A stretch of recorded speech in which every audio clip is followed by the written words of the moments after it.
siguro ang hirap iposisyon yung tayo sa posisyon ng mga pinapanood mo sa interview na I think mga established na yan. And para sa akin, pag established ka na talaga, hindi na importante yung relationship ba? Ito masasabi ko. Sa totoo na medyo naisa ko Spotify actually. Kasi isa sila sa nagsira ng music. Wala ka naman kasing pera pangbili ng CD lagi, lalo na nung bata ako, elementary high school ako. So kung makakabili ako ng album ng isang banda, susulitin mo, papakinggan mo lahat. Exactly. Hanggang maubos yung double A mo.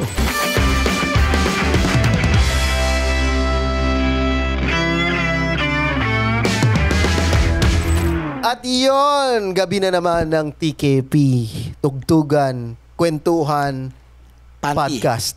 Ayan. Welcome back. Natutuwa akong kasama ko uli kayo, Andy at Kyle. At kumusta naman ang mga araw nyo? Well, nasira yung furnace namin yung pinakamalamig na gabi.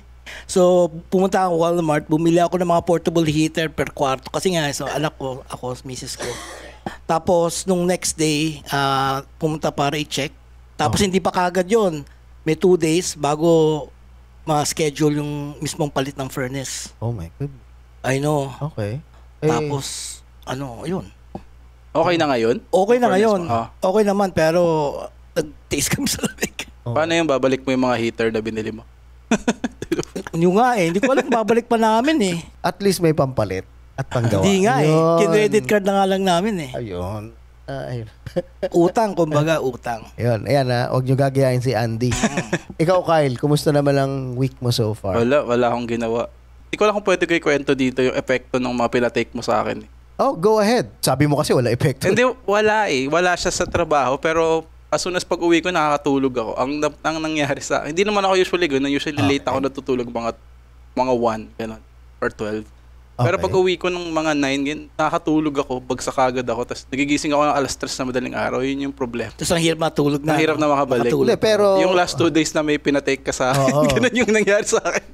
Pero nasira yung sleeping hours mo? Hindi ko alam kung pero nasira siya I think ako para sa akin, maganda ang pagkagising mo, regardless kung maaga ka nagising, yung parang feel ko ay kompleto ang tulog ko at malalim. Parang recharge ako. Ako parang meron akong, siguro baka may problema na ako sa pagtulog kasi hindi ako makatulog ng mga 2. Kailangan mga 3, 4. Araw-araw yun. Hindi, puro ka kasi Red Bull. Hindi, nag-Red Bull lang ako pagka kailangan. Para may gig, kanyan. Hindi ako parati nag-Red Bull. Okay, good. Papatake ko kung ano yung sinend ko kay Kyle. Iano ko sa'yo. Anyway, bago natin pagpatuloy, dito sa TKP, ang isang sa nilulook forward namin ay ang makapag-jam, makapag-share ng mga ideas. And itong snippet lang ng attempt namin. And mamaya, sa huli ay gusto naming i-share sa inyo yung konting areglo lang, na nagawa namin sa check it out.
Ayun, yan, sana entayin nyo kasi I think enjoy naman at mamaya ipaparinig namin sa inyo ang namin. Kung nabuo ba? Kung nabuo. May nagpanic ba? Gano'n. Kyle? Tara, umpisahan na natin. Ako gusto ko lang maano yung opinion nyo. Kasi mahilig kasi akong manood ng mga... Alam mo naman, fan tayo ng mga banda. For example, fan tayo ng music scene. Hindi pala for example. Fan talaga tayo ng music scene. mahilig ako manood ng mga interview ng mga banda kasi sa ganong paraan ko parang napipick yung brains ng mga idol ko kasi hindi mo naman sila makakausap in person eh. Tapos may isang interesting akong natutunan from watching mga interview ng mga banda. Merong mga banda na hindi sila necessarily magkakaibigan pero successful silang banda. Meron namang sobrang tropa. Kayo medyo matagal na kayong tumutugtog. So sa tingin nyo, sa experience nyo ba, parang sa tingin nyo, importante ba na talagang solid kayo magtotropa ng bandmates mo? Or okay lang na hindi? Trabaho lang? Ikaw muna, Andy, parang... Sa akin kasi, parang kaibigan, tropa eh. Kasi tagal na namin, di ba? Ang tropa na rin talaga, oo. Siyempre, minsan nag-aaway-aaway din. Pero okay lang naman, nagkakabati rin. And within that day din, hindi naman tumatagal. Siguro ang hirap iposisyon yung tayo sa posisyon ng mga pinapanood mo sa interview na I think mga established na yan. And para sa akin, pag established ka na talaga, hindi na importante yung relationship ba? Baka nung umpisa kasi, best example nga, E-Heads, di ba? Maraming tao ngayon lang nalaman na hindi sila close. Na parang minanufacture lang talaga sila. Even ang River Maya, I think ay pina-audition lang, nag-audition, di ba? Hindi talaga sila yung tropang nagsimula. Pero, very influential, no, yung mga nagawa nilang music at saka culture. Ang E-Heads, hindi naman sila ginawa para, banda na talaga sila noon bago sila na-discover. Kaibigan ko si Raymond eh. Okay. Nag-uusap kami madalas yan. Hindi nga talaga sila magkakalapit. Pero, banda na sila bago sila na-discovered. Pero hindi sila, yun nga. Hindi pero, sila manufacture. Kasi nakakasama ko lang madalas to si Raymond. At saka si Nag-ano yata Marcos. sila di ba? Nabuo lang sila dahil nag-post si Ellie sa isang board. Tapos parang nagkontakan lang sila through doon, looking for a band. So hindi talaga sila magkakaibigan. Oo. para sa akin, hindi talaga requirement yung closeness, tropa. Oo. yung pagkakatropa. Oo. Parang merong ibang mundo yung parang chemistry at saka hindi ko nagko-correlate yung chemistry sa influence or success na siguro tayo na mga hindi naman tayo sa ganung mundo na talaga mga sikat kaya mas para sa banda kasi usually hobby lang naman to mas ginigive na natin ang importance yung chemistry. Ibig Na- sabihin ba nun, dahil nagiging work yun para sa kanila, kaya parang, kunyari, pag may normal work ka sa corporate, di mo na makasundo lahat ng katrabaho mo. Ganun ba yung nagiging trato nun? Dahil sign sila ng label or something, nagiging trabaho para sa kanila yung music. Siguro, karir na nila yun eh. Oo, Pero di ba, masaya ba yun? Masaya ba yun? Pero I think, depende kasi katulad ng Foo Fighters, example na lang, magkakatropa kasi swimming sila together. Oh yeah. with the family. Again, hindi Oo. definitely bonus 'yon. Bonus Kung yun. talagang close kayo. Pero marami tama ka, pwedeng mangyari yung hindi kayo close, pero nagtumutugtog kayo, parang Oasis, di ba? And maging successful. At Maging successful, maging influential. Kasi sabi nga ni Kyle, siya, pinapanood niya yung mga paborito niyang banda. Ibig sabihin, na-move siya noon, na-inspire siya noon, di ba? Na-influence siya. Pero, hindi sila necessarily ganong klaseng chemistry. Siguro, kung tayo rin dito, kung normal yung araw-araw, na merong eksena dito na musikero, araw-araw kang tumutugtog na may bayad. Halimbawa, no? Tartuhin mo na rin yun as trabaho. Kasi trabaho na talaga yun. So, you know what? Ang responsibilidad ko is mag-perform, mag-deliver dito sa venue ng Tuesday. Ibang venue ng Wednesday. Venue. Studio, weekend, ganon. Ito, example na lang. Yung gitarista namin sa sa Pilipinas, sessionist siya.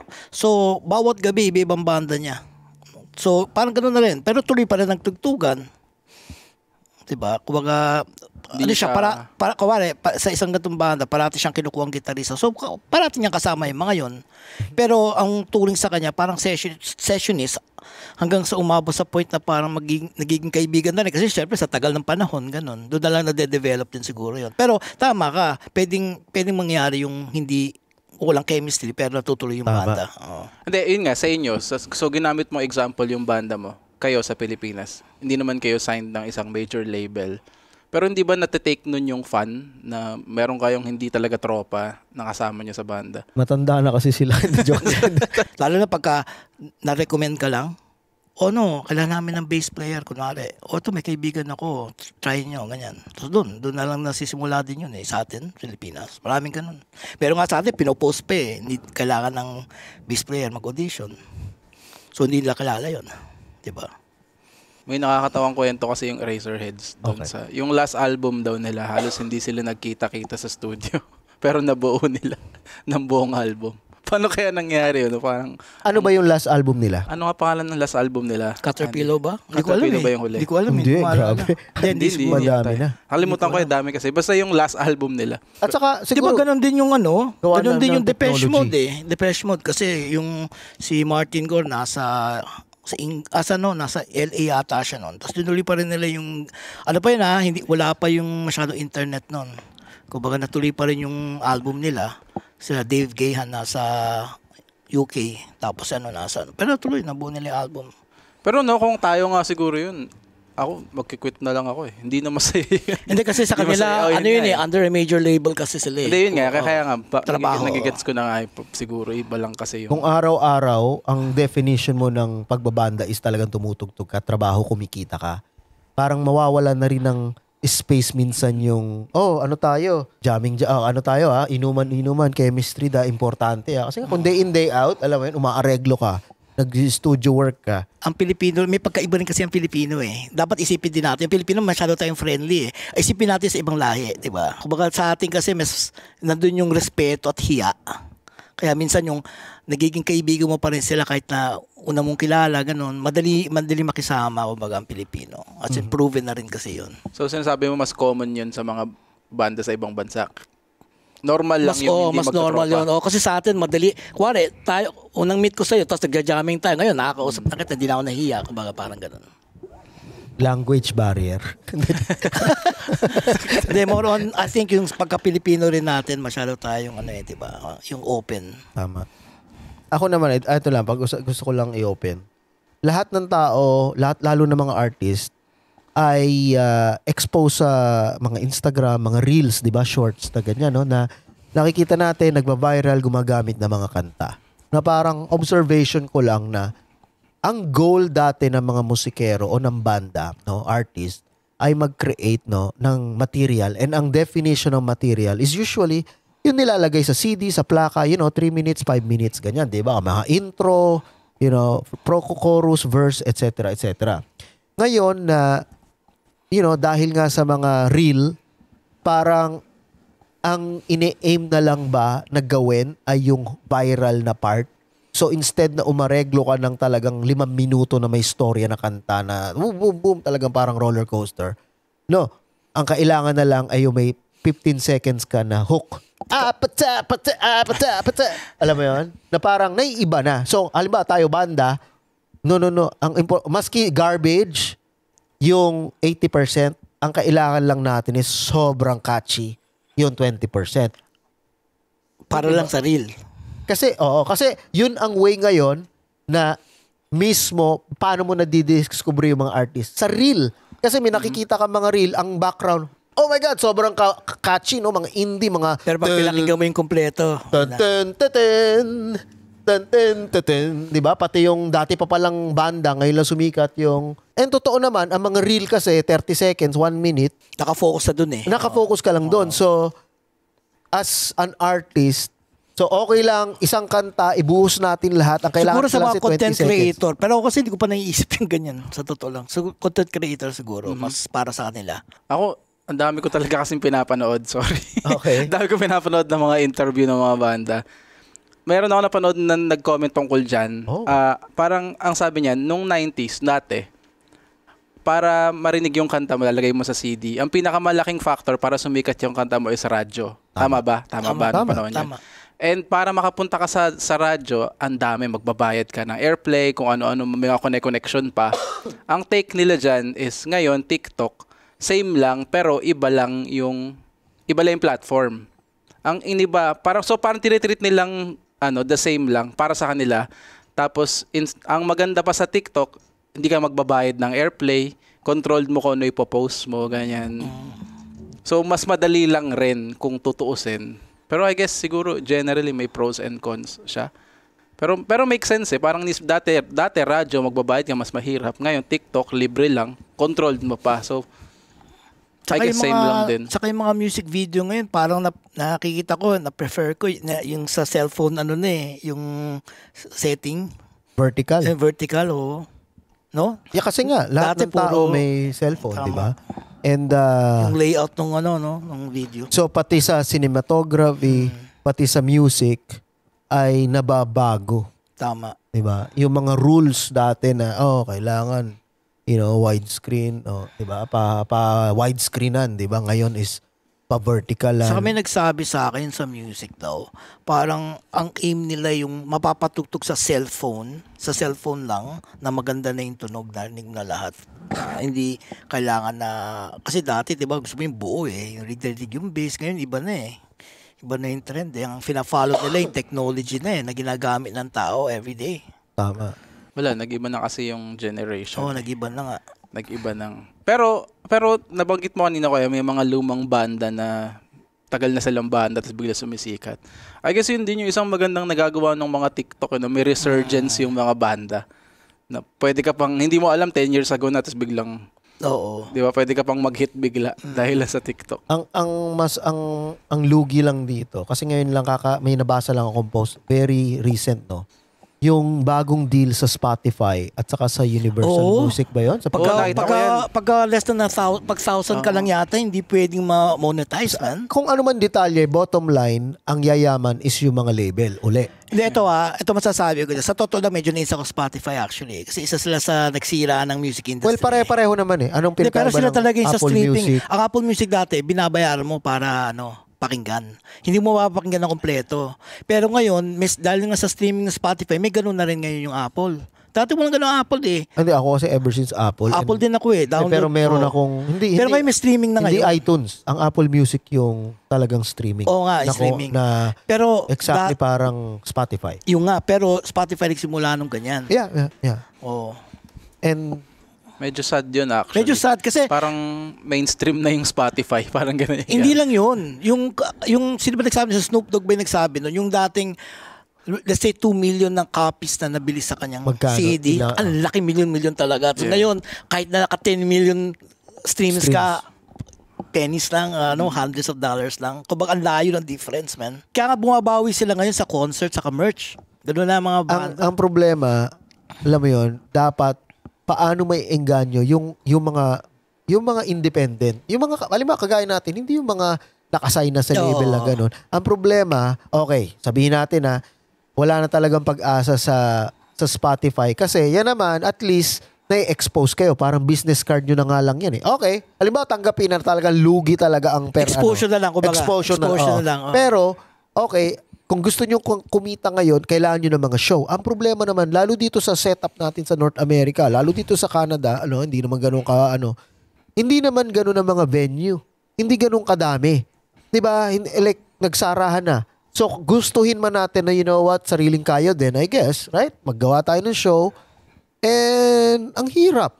No, na parang lahat nagtatrabaho ka. Mahirap. Pag weekend, lahat, yung konting venue, lahat sabay-sabay doon. So, ang hirap makakuha din ng venue. Para maganda na nga lang siguro nakikita ko rin sa mga ibang local artists na yung music nila, sinasabay na lang nga nila sa reels. Sa sinasabi mo, pag mag-viral, di viral, may potential Hindi, na. ang problema doon, maski nga mag-viral, ibig sabihin ngayon, maski viral ka, tulad ng sinabi ni Snoop Dogg, kasi same na monetization yan ay konti lang ang mabubulsa makukuha mo. Hindi ka kikita. Kahit sa video pa yan, video or audio. Tapos, etong mga reel na yan, may separate revenue yan kasi may mga ads, di ba? Doon kumikita yung na walang kinalaman yan sa Oo, kanta. yung mga sponsor na. So, yun nga. So, paano gaganahan yung mga artist ngayon na, gano'n na lang, magiging masaya na. Sila lang yung mayaman, basically. Ini-exploit. Ini-exploit talaga. Harap-harapan. Ang isa ko pa ring dyan, takot dati pa. Ang dami nating mga naririnig na yung mga label kung wari o mga A&R na kung wari audition ka, di ba? Kinukuha yung Pero mga kanta. kinukuha ka. Never kang pumasok sa ganon. Tapos magbabayad ka pa. Oo. At Magbabayad hindi ka lang pa. to, maski hindi ka magbayad, imaginein mo. Lahat yung mga yan, merong access yan sa mga nagtetrend, halimbawa sa TikTok, di ba? So, ikalimbawa lang ito, banda ni Andy, Noisy Toys. Nobody, walang label, local lang, okay? Tapos, pinakinggan nila kasi parang nagtetrend. May algorithm yan ang dali nilang without you knowing, Gagayahin. 'di ba? Gagayahin. Tapos doon nila ibibigay sa mga artist na under sa kanila. Kasi sila yung may cut doon. Kasi sila nga yung sinasabi na, yun nga rin halimbawa, Universal Music, 'di ba? Kung sila yung parang gatekeeper ngayon at sila yung label, ano ang nag-i-stop sa kanila para pumunta halimbawa sa Malaysia, tingnan ang trending music. Ito hindi pa ito kung sino mga artist na to. Okay. Lalo sa mga tools ng AI ngayon. Saka yung pumasok ka doon, siyempre hindi mo mababasa lahat ng kontrata nung kagad-kagad. Hindi mo alam kasama na pala doon yun. Yung kunwari, masasama kasi isang contest. Tapos magbabayad ka in order mapasok yung yung kanta mo. Sounds familiar. Hindi, joke. Nakiros ako doon. Nag-judge ako sa ganyan. Hindi, joke lang. Hindi, may bayad. Tapos, yung una-una, maaring manako pa yung kanta mo, tapos nagbayad ka. Tapos wala pa assurance yun. Malamang may napili na sila nun. Oh my God. Di ba? Kawawa ang mga artist kasi pagdating sa streaming, di ba, ginogoyo o nilalamangan ng mga label. Pagdating naman sa local, wala namang matugtugan, wala ma-expressan. So parang ano pa ang point na mag-meet up tayo every week, mag-make time tayo, mag-collaborate tayo, gumawa tayo ng kanta. Kung nanakawin din pala, and kung hindi man nakawin, ay wala tayong pag-asa na kumita man lang dito pang gasolina kasi nga, kailangan 1,000 ganito. Mas maganda yung sumikap ka na lang sa social media. Yung alam mo, enjoyin mo na lang kung hobby na lang talaga. Huwag ka lang umasa. Kumbaga, huwag ka lang umasa. Hindi, kumbaga, kung swertein. Kung hindi, basta enjoyin mo na lang. Yun na lang pinaka-the best. Lalo na ngayon, di ba? Alam ko na. May kanta ka. Rumenta ka ng babae may magandang cleavage. Patugtugin mo. Para panood nila, di ba? Yung kanta mo na siya, di ba? Di ba magandang idea yun? Di ba? Isang super hot, sexy. Clickbait yun. Clickbait. Naka two-piece. Pero sa background music, mahina lang. Yung kanta mo, syempre paulit-ulit yung mga nanonood, di ba? Si Kyle na ang bahala maghanap dun sa babae. Diba? Maraming kilala. Tapos, eto, alam mo, Kyle, sina Andy, may kantang Potsu. Yun, bro. Potsu, diba? Hindi, pero yun, hindi literal na yun na meaning. Yun, mga tungkol sa, parang wag mo ikakahiya yung mga kamalian ng katawan mo, yung mga depekto ng katawan mo, ganun yun. Sabay bawi, may lyrics doon. Huwag mo ikahiya kung ikaw hindi, yun. Pero yun. Ikaw yun tuli. Hindi, yun. Yung kung ikaw ay bading o ganun, basta yun, mga depekto ng katawan. Yun, pwede nating itry yun. Tingnan natin kung mag-work. Bottom line, kailangan mas maging creative. Creative at smart ka. Mga music. Ang pagiging musikero ngayon is hindi na lang basta-basta audio. Yes. No? Hindi na lang performance sa stage, hindi lang pagsulat ng kanta. Kailangan mo talaga as in maging multimedia ka. So halimbawa, ito, ginawa na to ng ilan yung mga musical. Baka ngayon, no choice So, kailangan tayo mga musikero, o may mga album ka, gagawin natin, i-adapt natin as a play. So, ngayon, mas nagkaroon ng value. Halimbawa, yung album nyo na Biyaheng Impyerno. Ano ba, di ba? Biyaheng, yun? May racket, di ba? So, yun, imaginein mo. Biyahe sa kabilang mundo yun. Imaginein mo. Impyerno po. Kasyakol yata yan. I don't know. Like, again, mas mahirap. Pero wala Anong gagawin? Hindi, ang maganda dyan yung gagawa ka ng kanta na trending. Yung pwedeng gawan ng video na magugustuhan ng tao na, uy, okay to, tapos bagay na bagay. Parang, for example, sino ba yung bandang yun? Yung kumanta ng Sablay, Hari ng Sablay. Sugar Free. Di ba parang maganda gawan ng yung reel? Di ba? Pero hindi mo naman kasi alam yung kanta na magte-trending Hindi kaya nga, ikaw nga yung gagawa. Bahala na kung magte-trending. Yung tipong tingin mo na, uy, ito, para sa akin, yung Hari ng Sablay, para magandang gawing reel yun. Kasi diba, pwede mong ilagay yun sa, kahit comedy, yung mga bloopers na nadadapata o yung ilalagay mo lang siya doon, di ba? Yung Hari na, diba? Tapos parang bagay, di ba? Parang ganun. Yung ganun tipo so ba? ngayon, iisipin mo patuloy lahat. Oo. Kung dati ano lang yung maganda pakinggan na mas mahirap ngayon. Ngayon, oh my God. May konting homework kang gagawin. Siguro titingnan mo yung mga trending, pag-aaralan mo yung mga trending, kung paano ba pwedeng ihalo dito, patago yung music mo. Di totoo nga yan ngayon, no? Kasi dati, gawa ka lang ng trip mong kahit anong music eh. Ngayon, isipin mo na lahat eh. Papakinggan ba ito ng tao? Ano kaya music video nito? Ano kaya aesthetics natin? Dati, meron tayong i-record ng mga mixtape, di ba? Cassette o CD, 16 tracks yan o kung ano mang kasya dun sa, ano mo, Sa CD. sa CD. Tas no choice ka kasi ang hirap magpalit. Diba? Na talagang papakinggan mo yon. Yung mga nakikinig sa'yo, papakinggan yon sa road trip. Ngayon, although is libre na, o kumaga may ano na, streaming lahat, diba? Lahat ng playlist, pwede mong kunin, pwede mong i-share. Oo nga. Pero ako, parang yung sobrang dami ng freedom, sobrang dami ng option, actually, mas less ang napapakinggan ko ngayon. Tama. Totoo yun. Hindi ko alam kung ako lang yon or... Ay, nandiyan na. Hindi, totoo yun. Lahat ng device Totoo ko, yun. may Apple Music, Unlimited, yan na. Totoo yun. May playlist. Itatype mo lang, gusto ko alternative, gusto ko OPM, gusto ko hook, whatever. Ngayon nga, pwede mo kunin yung playlist ng ibang tao eh, diba? Pwede Yeah. mong- Hindi, ganun yata talaga pag sobrang dami. Oo, yun na ano na eh, na-overwhelm ka na. May tawag, overwhelming. Pag ang Nasasaturate. daming nandyan. Ewan ko eh, basta, pero totoo yun eh. Kasi dati, kapag nauso pa ang inabot ko, youngest ko, CD. Wala ka naman kasing perang pangbili ng CD lagi, lalo na nung bata ako, elementary high school ako.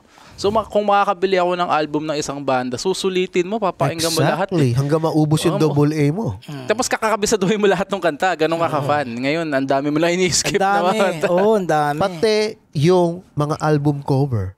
Diba? Babasahin mo yung lyrics, yung mga kung sino yung mga tinenkyuhan ng mga artist. Bawat pahina, Alam mo yung bawat nangyayari, sulok. oh. Alam mo, sa Guns N' Roses, Totoo dito yun. nakita mo, ilalagay mo to sa Totoo salamin. yun. Sa Green Day, may nakalagay Totoo doon, yun. Eat at Chef Wong. Saka kilala mo yung mga miyembro ng banda kasi nga dahil doon. May picture. Ngayon, na Ngayon, nakakamiss. sino nga ba yun? Diba? Although, lahat ng information and more ay nasa Online, yeah. online, nasa phone mo. Pero ano siya ironic, no? Na Sobrang dami eh. Kumbaga, sobrang dami nating ngayon music. Ito nga eh. Tama yung sinabi mo last time na yung it will boil down talaga sa mga classic na napapakinggan mo dati. Kasi nga, yun na yung alam, katulad ako, pag nakikinig ako sa iTunes, pinapakinggan ko lang siguro mga kanta ng mga kaibigan. Tapos yung mga gusto ko dati, parang yun automatic doon na, parang hirap na magsimula sa makikinig ako mga bago. Paminsan, may na aksidente habang nagtatrabaho ko, may narinig ako mga bagong song, okay lang din. Pero yung sinasadya ko na maghahanap ko, parang mahirap. At saka ito, observation ko rin again, maski Pilipinas o lalo na mainstream, alam ko na lahat sila ay pare-pareho na ng tunog.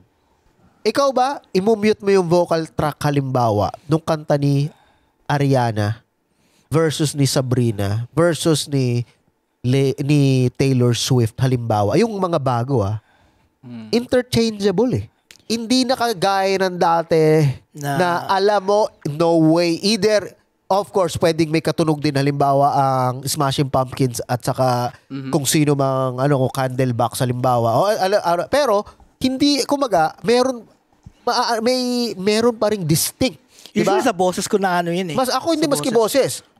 Oasis, i-mute mo yung vocals. Medyo, alam tama. mo di ba? Nirvana, di ba? Foo Fighters, Rage Against the Machine, i-mute mo yung vocals. Tama. Yun yung... The Cure. Yung mga The Cure, i-mute. Again, may similar. Pero hindi kagaya ngayon na literally, kaya kong maghanap ng 100 na mga sikat top 100 na i-mute yung vocals. Kasi tama ka Same producers, the laziness, same sinasabi mo technique. Same technique, same chords pattern na Lahat. ginagamit. So, Same mixing. at saka same na yung paggawa ng kanta is iba ang purpose. Ginawa ng, Pangmasa. literally, yung core is ginawa ng 2 minutes. May may formula sila. Kaya May formula, Kasi para-pareho, tunog ng drum, tunog ng... Hindi, totoo nga yan. Totoo yun. Pansin ko nga tama ka. Diba? Kaya yun ang, para sa akin, yun ang gauge ko na parang, paano tayo isa sa importante yung diversity, diba? Na as a musician, ma-expose Ito sa ka akin sa yung ngayon, nawawala sa akin yung rawness ng kanta. Minsan, yung pag-overproduce na, yung pare-pareho nga yung tunog nila, diba? Overproduce na, parang iisa na lang yung tunog ng drum. Kasi nga, isa lang essentially ang gumagawa o dalawa. Imagine mo sa 200 na talagang mainstream na top artist, no? Ay tatlo lang ang producer. Imagine mo. So, wala lang. Hindi kagaya dati, ang dami, di ba? Oh, gusto mo country? Ooh! Gusto mo ng glam rock? Ooh! Talaga makikinig mo talaga eh. Green Day, di ba? Kahit simple lang. Kahit simple, oo. And, rock, di ba? Alam mo agad Metallica. At saka yung rawness nung kanta. Yung ngayon, yung napansin ko na parang nawala. Yung dinadaan na lang talaga sa melody ng kanta. Minsan nawawala na eh. Minsan ngayon, dynamics ng kanta, nawawala na eh. Parang masyadong squash na eh, di ba? Yung mga tunog ngayon. Naturally, hahanap-hanapin pa rin talaga Classic. yung classic. Alam mo, ako may vinyl ako, namumurahin na luma. Sabi ko sa'yo, mas marami pa akong oras na nakinig doon. Maski ang bala ko, ilan lang yung plaka ko, talagang side A, side B nagawa ko yun.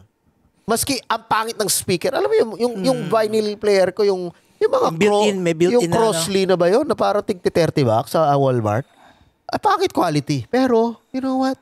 Ang plaka ko yung ano ba to? Yung basta Village yung mga people. yung classic. Freddy Pulipi. Hindi, ano ba to? Yung soundtrack ng Macho Man. hindi. Yung sa Marvel, ano nga ba yung Marvel yung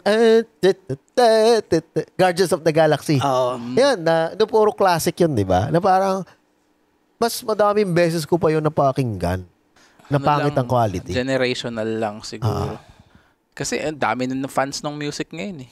Ito nga usapan natin na to, makaka-trigger na to ng mga Gen Alpha tsaka Gen Z. Oo, Diba? talaga. At saka dati, ewan ko ako very excited ako pagka may, kuwari, MTV. Diba, pagka may bagong video, wow, talagang, lalo na pag sinabi nila, diba, in advance, okay, yung kunwari lang, Bruce Springsteen o kung sino man may bagong music video, ganyan. Tapos ngayon mapapanood mo. Ine-record ko pa minsan yon sa VHS, ganyan. Yeah. Talagang merong, maski ang mga music video dati, Na-excite ka eh. may excite ka. Oo, parang gusto mo na magkaroon ng music video. Pero ngayon parang Wala na. wala na. Parang dali-dali na lang gumawa ng tao ng music video, sa totoo lang. Wala nang parang mystic. Wala nang, di ba? Dati. Oo. Dati, Oh my music, God. Hindi ko MTV lang eh. Kailangan mapunta ka doon nang makilala ka, yung music video mo. Ngayon, parang kahit sana. So, which is okay din para sa mga new artist, syempre, mas madali nila ma-release yung mga music video nila. Pero, yung dati talaga pahirapan eh. 'Di ba? MTV lang eh. Tsaka, may mga dati? V, yan. So, pahirapan din talaga. Yung nagiging tema ng show natin, comparison ng Marami mo nagalit ba? Music. Bawal ang Para lahat ng Gen episode, A. parang ganun. Why in my day? Parang ganun lagi. Pero, kumbaga, yun lang yung mga opinion lang. Oh. Pero I think, hindi ako magugulat kung yung mga bagong generation talaga is bumalik sa basics. Unless gusto nila yung ngayon. Parang, alam mo, ito may study, although hindi related sa music yung latest generation ngayon ay bumaba drastically ang consumption ng alcohol at saka something na usually iisipin mo, yung mga teenager tumataas, di ba? No. And then, ako, hindi ko naman nila lahat, okay? Ang anak ko, ayaw ng bagong music ngayon. Talaga? Ayaw. Although napasobra naman ang gusto niya mga Renaissance. Alam mo, si Rocky ganyan din nung paglaki, ganyan. Pero ngayon, medyo more on anime na yung mga gusto niya, saka jazz. Kasi nga nagpa-piano, siya, diba? Piano, classical. So, yung mga ganun gusto niya, classical music, ganyan. Tapos, anime. Tapos, yung anak kong babae, medyo nagugulat ako kasi, syempre, alam mo yung mga ganyan, nahilig sa mga K-pop, J-pop. Ngayon, nung pinarinig niya, nung nagdadrive kami ng Patang Water, pinatugtog niya yung playlist niya. Nagulat ako, may Tears for Fears. Wow. Kaya sinasabi ko. May Tears for Fears. Yan May ang sinasabi. Duran-Duran pa. May fit like Vince. Yeah. Meron. Hindi, wala. Hindi, pero pero biro. Merong, May Duran? Hindi, yung mga Duran-Duran. mga new wave. Nagulat ako, meron ganun. Kaya nga. So, I feel na parang sa music, baka may pag-asa. Saka Yung makikita mga mo rin generation. diba yung mga bagong show ngayon sa Netflix na yung mga pasabata, katulad ng, ano ba yun, yung parang superhero na may number sila, binibilang. Hindi ko generation yun. Hindi, ngayon lang yun. Hindi ako nanonood. Hindi ka nanonood Netflix? Wala na ako. But anyway, yung show na yon, yung mga background music doon, minsan mga 80s, mga Echo and the Bunnymen, mga ganon. Hindi ko generation yun. Pero okay. Echo and the Bunnymen, man, malalim. Tsaka mga Morrissey, mga Smiths. Smith. Johnny Marr, man. Wow. Kasi, di ba, parang accepted na trendsetter na talaga ngayon sa lahat ang South Korea, di ba? And may nakita ako mga post na actually hindi ko naiintindihan. Pero, South Korean, pero banda. Pero holy, parang parang ano nga to parang totoo. Kumbaga maganda yung tunog nila. Maganda pero parang hindi mo naiintindihan. Classic. Yung umaga parang totoong instrumento. Hindi yung parang na may swagger sila. And South Korean to na wow. Maraming ganyan, man. Actually, madami nga. Pati Japanese may nakita ako. So, yung may pinapanood ako recently lang. Yung Otoboke Beaver. Wild sila. Bata. Bata. Ayun. Bata. Pero alam nyo, yung mga ganong music na pinag-usapan nyo, feeling ko sa US lang na ganun eh. Kasi yung mga Koreano, although malakas ang K-pop, malakas yung band scene ng K-pop, tapos ang gagaling din ng mga banda doon eh. Kagaya ng sabi mo, kuya. Maraming ganun na Koreano na banda. Totoo. Na-discover ko lang din recently na mga sikat pala to, pero ang gagaling ng mga banda. Diba? Dami, pati Japanese nga. Yun ang, at least, di ba, optimistic. Baka hindi lang tayo ganun ka-updated sa Pilipinas. Kasi marami din ako nakikita mga sa YouTube, no? Sa mga musikero, mga bata. Sa Pilipinas. Magaling sa atin. Ang lulupit! Pumunta nga ako sa music store sa atin yung nagulat ako Naghanap ako ng kable or something. Tapos may nagkano lang doon, nagte-testing ng gitara. Ang galing. Bata. Galing, man. Mas marami ang mga venue sa Pilipinas Dito ang kawawa Wala saka yung exposure sa online, yung mga natututunan na pwede mga tama. Yung isa pa yun. Yung dati kasi pahirapan kuwari, gusto mo kapain, gusto mo, ano ba yung tab ng ganito? Punta ka pa kung saan para kumuha. At saka ngayon, nakikita mo yung ibang mga musicians sa ibang bansa. So pwede ka ma-inspire. Pwede ka ma-inspire, tama. Diba? Oh my God. Oo nga. Ma-challenge ka na, gusto ko yan ganito. I guess tayo, too late na. Ikaw lang. Tuloy pa rin ako mag-improve. Pero at least, di ba, nung kabataan natin, sama mo yun Too late na ba ako? Hindi. Kami ni ikaw Andy. lang. Ako, tatry pa rin ako mag-improve kahit sa gantong age. Ikaw lang yun.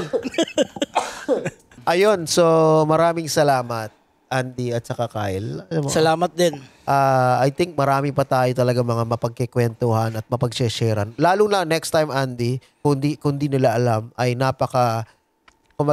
konektado ka rin sa Pilipinas. Alam mo ang eksena sa Pilipinas, way better than sa amin dito. And yan ang curious kami at hopefully sa mga kapanood dito, importante yan, I think, na ma-share mo. Kasi, mag-share lang ako sa opinion ko kasi ayoko namang may magkamali na may sasabihin ako yung pala, hindi pala accurate. Alam mo yun? Hindi, totoo lang. Kumamyo na agad doon. Siyempre. Wala pa. Hindi, mahirap kasi. Music scene naman, hindi naman yung hindi, meron drugs kasi mga, yung... hindi, meron kasi mga sensitibo rin kasing mga bands na minsan madaling pwede mo naman natin sabihin na itatago lang natin. Wala nang name wala drop. tayong name dropping. No name pero, dropping. Importante na malaman nila ang nangyayari dati. Paano ba pag sinabing eksena sa Dread? Paano ba pag sinabing gala? Ano ba ang tugtugan sa Mayrix? Ano ba ang tugtugan sa ganito? Again, marami. Sagot ko lahat yan. Pero, bago natin tapusin to, sana ma-enjoy nyo yung, I guess, yung nabuo natin kahit papano sa saglit natin na once a week na nagkikita tayo. Parehas kami dito na nasa isang learning process, no? Kaya natin ginagawa to dahil sa, love natin na makapag-express, no, sa kanya-kanya nating capacity. So, yun, maraming salamat and check this out.